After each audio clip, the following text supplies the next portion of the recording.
Билет номер 17. Вопрос первый. Многоточие. В каких случаях ставится многоточие? Многоточие ставится в конце предложения или целого рассказа, когда он не закончен. И много еще осталось впереди. Верно?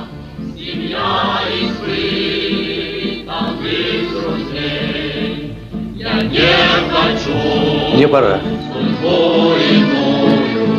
Мне ни на что